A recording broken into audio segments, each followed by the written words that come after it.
નમસ્કાર ગુજરાત। આજના મુખ્ય સમાચારની અંદર અંબાલાલ પટેલ અને પરેશ ગોસ્વામીની ચિંતાજનક આગાહી, ગુજરાતના મુખ્યમંત્રીની સૌથી મોટી જાહેરાત, ખેડૂતો માટે આવી ખુશખબર, ગુજરાત બજેટ, ખેડૂતો, મહિલાઓ અને યુવાનો માટે સૌથી મોટી જાહેરાત, હોળી નજીક આવતા ખાતામાં બેલેન્સ ન હોવા છતાં મળશે 10,000 રૂપિયાની સહાય।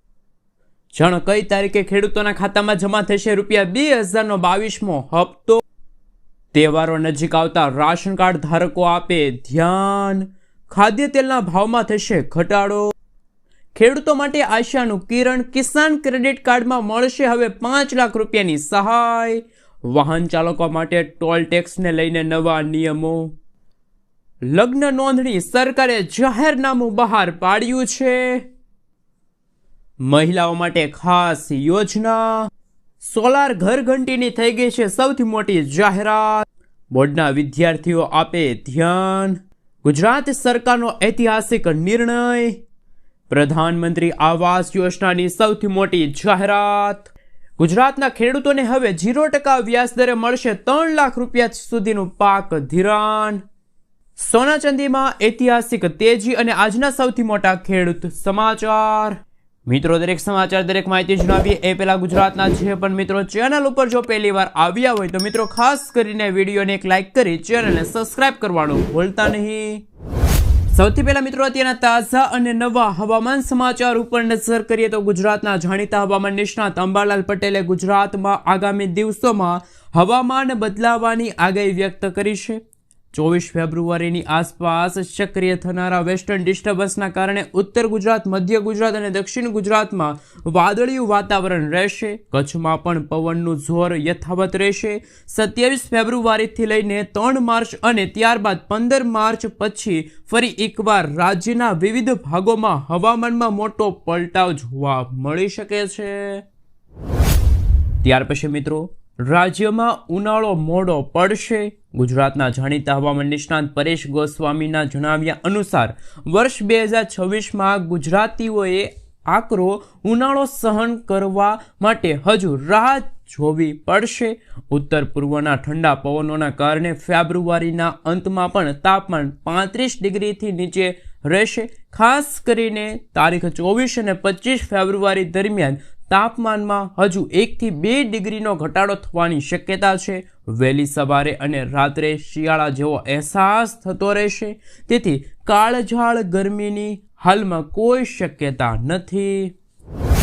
મિત્રો, ત્યાર પછીના સમાચાર ઉપર નજર કરીએ તો રાશન કાર્ડ ધારકો આપે ધ્યાન, રાશન કાર્ડ ખોવાઈ જવાના કિસ્સામાં હવે ચિંતા કરવાની જરૂર નથી।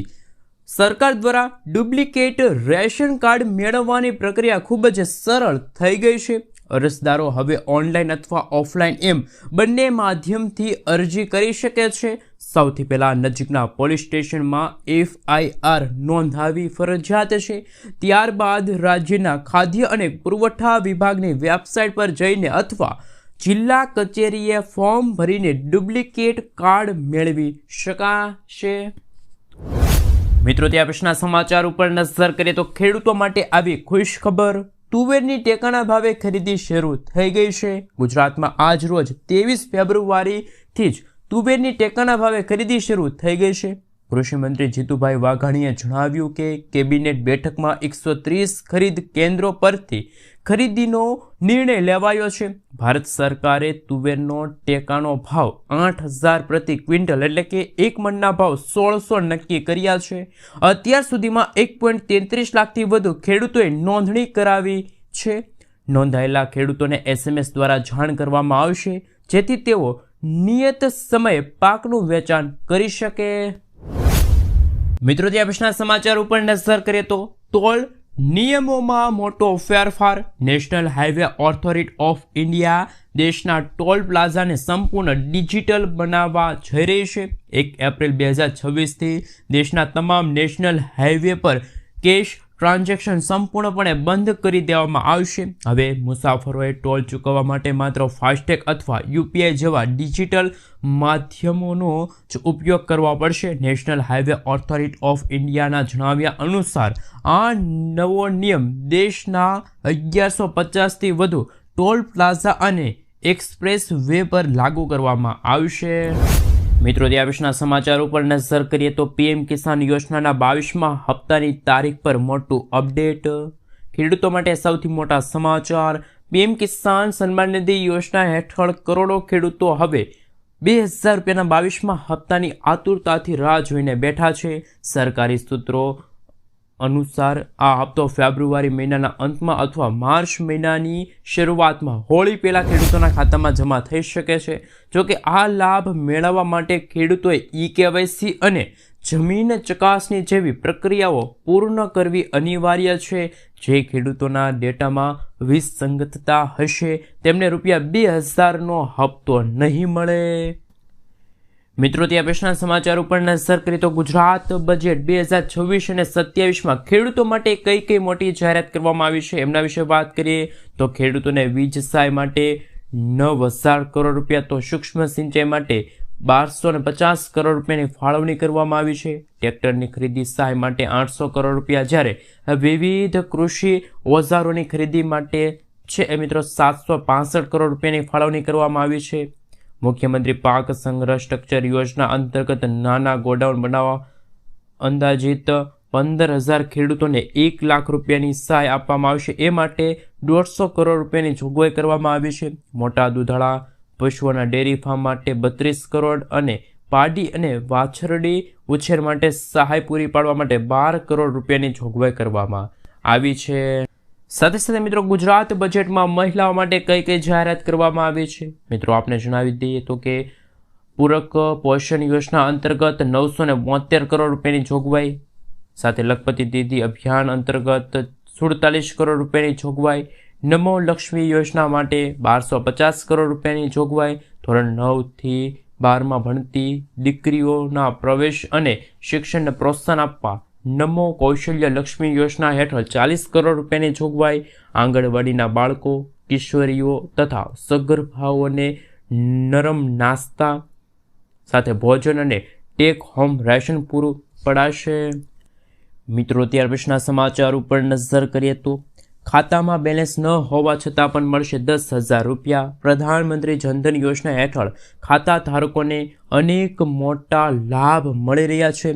આ યોજનામાં ખાતામાં બેલેન્સ ન હોવા છતાં 10,000 રૂપિયા સુધીની ઓવરડ્રાફ્ટ સુવિધા ઉપલબ્ધ છે. આ ઉપરાંત ઝીરો બેલેન્સ એકાઉન્ટ સાથે રૂપિયા ડેબિટ કાર્ડ અને 2 લાખ રૂપિયાનો અકસ્માત વીમો પણ મળશે. આ ખાતું ડીબીટી અને મુદ્રા જેવી સરકારી યોજનાઓ સાથે જોડાયેલું હોવાથી સરકારી સહાય સીધી ખાતામાં જમા થાય છે, જે આર્થિક સશક્તિકરણમાં મદદરૂપ બનશે. તો કે પ્રધાનમંત્રી જનધન યોજનાને લઈને સૌથી મોટી જાહેરાત કરવામાં આવી છે. મિત્રો, ત્યાં પછીના સમાચાર ઉપર નજર કરીએ તો સોના ચાંદીમાં ઐતિહાસિક તેજી. વિશ્વ બજારમાં અમેરિકી સુપ્રીમ કોર્ટના ટેરિફ વિરોધી ચુકાદા અને ડોલરના મૂલ્યમાં ઘટાડાના કારણે સોના ચાંદીના ભાવમાં મોટો ઉછાળો આવ્યો. વૈશ્વિક સોનું $5100 સપાટી વટાવતા અમદાવાદમાં સોનાનો ભાવ વધીને 1,61,500 રૂપિયા 10 ગ્રામ અને ચાંદીનો ભાવ 1 કિલોગ્રામ દીઠ 2,55,000 રૂપિયા પર પહોંચ્યો છે. મિત્રો, ત્યાર પછીના સમાચાર ઉપર નજર કરીએ તો લગ્ન નોંધણી, જેમાં સરકારે જાહેરનામું બહાર પાડ્યું છે. ભાગેડુ લગ્નને લઈને હવે ગુજરાત સરકારે કડક વલણ અપનાવ્યું. લગ્ન નોંધણીના નિયમોમાં મોટો સુધારો કરવામાં આવ્યો છે. સુધારાના અમલી પહેલા સરકારે લગ્ન નોંધણીના નવા પ્રસ્તાવિત નિયમો જાહેર કર્યા. એટલે કે હવે આજથી આ નિયમો પર નાગરિકો પોતાના વાંધા સૂચનો મોકલી શકશે. નિર્ધારિત સમય મર્યાદામાં લોકો પોતાના સૂચનો રજૂ કરી શકશે અને પ્રાપ્ત સૂચનોના આધારે અંતિમ નિર્ણયો જાહેર કરવામાં આવશે. મિત્રો, ત્યાં પછીના સમાચાર ઉપર નજર કરીએ તો સૌથી મોટી જાહેરાત કરવામાં આવી છે. ગુજરાતના ખેડૂતોને હવે 0% વ્યાજે કેવી રીતે મળશે 3 લાખ રૂપિયા સુધીનું પાક ધિરાણ. ગુજરાત રાજ્યના કૃષિ, ખેડૂત કલ્યાણ અને સહકાર વિભાગ માટે વર્ષ દરમિયાન કુલ 2400 કરોડ રૂપિયાની મહત્વની જોગવાઈ કરવામાં આવી છે.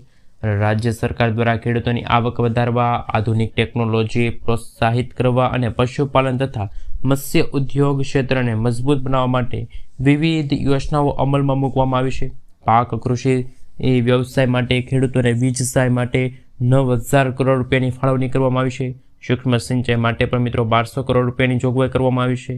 ટ્રેક્ટરની ખરીદી માટે પણ 800 કરોડ રૂપિયા અને અન્ય કૃષિ સાધનો માટે 700 કરોડ રૂપિયાની જોગવાઈ કરવામાં આવી છે. મુખ્યમંત્રી પાક સંગ્રહ સ્ટ્રક્ચર યોજના હેઠળ અંદાજિત મિત્રો ખાસ કે 15,000 ખેડૂતોને 1 લાખ રૂપિયાની સહાય આપવામાં આવશે અને ખેડૂત ખાતેદારના આકસ્મિક મૃત્યુ અથવા કાયમી અપંગતા કિસ્સામાં 4 લાખ રૂપિયા સુધીનું વીમા રક્ષણ આપવા માટે રૂપિયા 147 કરોડ રૂપિયાની જોગવાઈ કરવામાં આવી છે.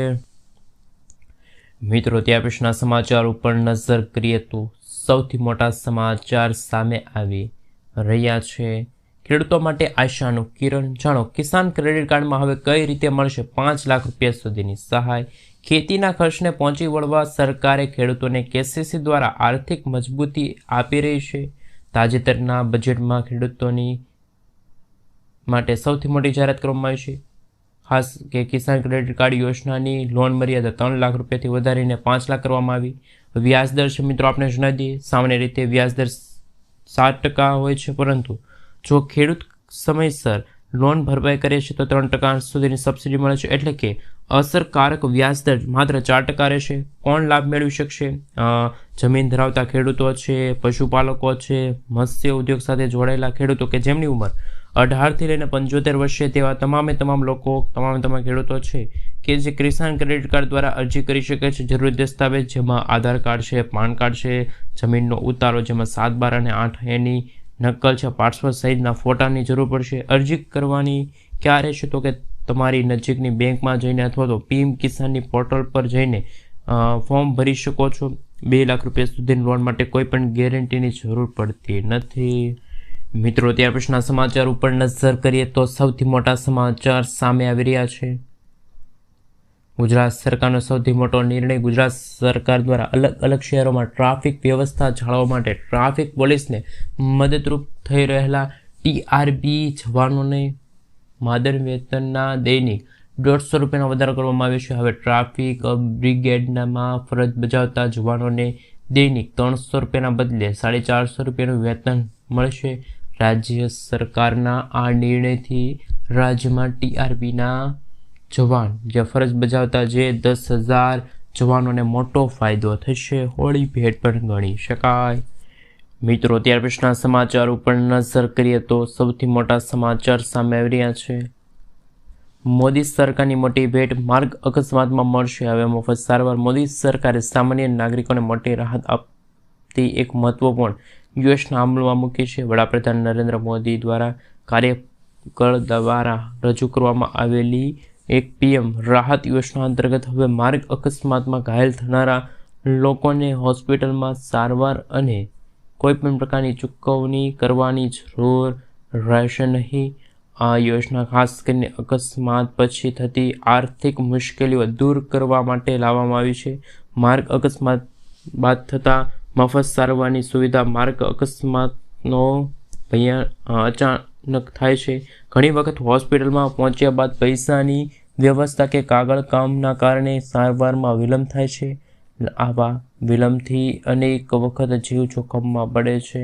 આ સમસ્યાનો ઉકેલ લાવવા માટે સરકારે PM રાહત યોજના અમલમાં મૂકી છે, જેના હેઠળ 15 લાખ સુધીની રોકડ સહિત સારવાર પૂરી પાડવામાં આવશે.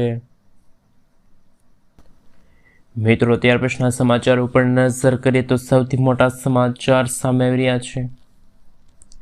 પોતાના ઘર બનાવવા માટે પ્રધાનમંત્રી આવાસ યોજનાની સૌથી મોટી જાહેરાત. મધ્યમ અને ગરીબ વર્ગના પરિવારો માટે લોકોના ઘર યોજનાને લઈને સૌથી મોટા સમાચાર સામે આવ્યા. આ સપનાને સાકાર કરવા માટે કેન્દ્ર સરકાર દ્વારા પ્રધાનમંત્રી આવાસ યોજના 2.0 હેઠળ અંતર્ગત નવા આવાસો માટેની ખાનગી પ્રક્રિયા સત્તાવાર રીતે શરૂ કરવામાં આવી છે. જો અમદાવાદ છે, વડોદરા છે, સુરત જેવા મહાસાગરો, નવસારી છે, સાથે સાથે અમરેલી છે, ઉપલેટા જેવા શહેરોમાં પણ મિત્રો આ યોજના તમારા માટે સુવર્ણ તક સમાન છે. કોણ કરી શકે છે અરજી? તો કે કેટેગરી અને આવક મર્યાદા વિશે વાત કરીએ તો આ યોજનાનો લાભ લેવા માટે સરકારે આવકના આધારે અલગ અલગ શ્રેણીમાં નક્કી કરી શકાય, જેમાં આર્થિક રીતે આર્થિક રીતે નબળા વર્ગના જે લોકો છે એમને વાર્ષિક 3 લાખ રૂપિયા સુધીની સહાય મળે છે. અલ્પ આવક ધરાવનાર વર્ગને મિત્રો 3 થી લઈને 6 લાખ રૂપિયા સુધી સહાય મળશે અને મધ્યમ આવક ધરાવતા વર્ગ એટલે કે વાર્ષિક આવક 6 લાખથી 9 લાખ રૂપિયા સુધી હોય એમના માટે પણ સૌથી મોટી જાહેરાત કરવામાં આવી છે. મિત્રો ત્યાં પછીના સમાચાર ઉપર નજર કરીએ તો સૌથી મોટા સમાચાર સામે આવી રહ્યા છે. એમના વિશે વાત કરીએ તો પોસ્ટ અને મેટ્રિક શિષ્યવૃત્તિ યોજના માટે આવક મર્યાદા વધારાઈ છે. મિત્રો આપણે જણાવી દઈએ તો કે ગુજરાત સરકાર દ્વારા ભારત સરકાર દ્વારા પોસ્ટ મેટ્રિક શિષ્યવૃત્તિ યોજના અંતર્ગત આદિજાતિ અનુસૂચિત જાતિના જે વિદ્યાર્થીઓને ઉચ્ચ શિક્ષણ માટે સહાય આપવામાં આવે છે. આ યોજનામાં કન્યાઓ માટે કોઈ આવક મર્યાદા નથી, પરંતુ અગાઉ કુમારો માટે વાર્ષિક આવક મર્યાદા છે. મિત્રો જણાવી દઈએ તો 2.5 લાખ રૂપિયા હતી, પરંતુ વધુમાં વધુ વિદ્યાર્થીઓ આ શિષ્યવૃત્તિને લાભે જઈ રહ્યા છે.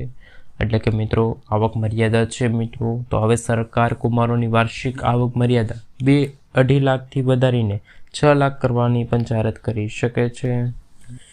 મિત્રો ત્યાર પછીના સમાચાર ઉપર નજર કરીએ તો સૌથી મોટા સમાચાર સામે આવી રહ્યા છે.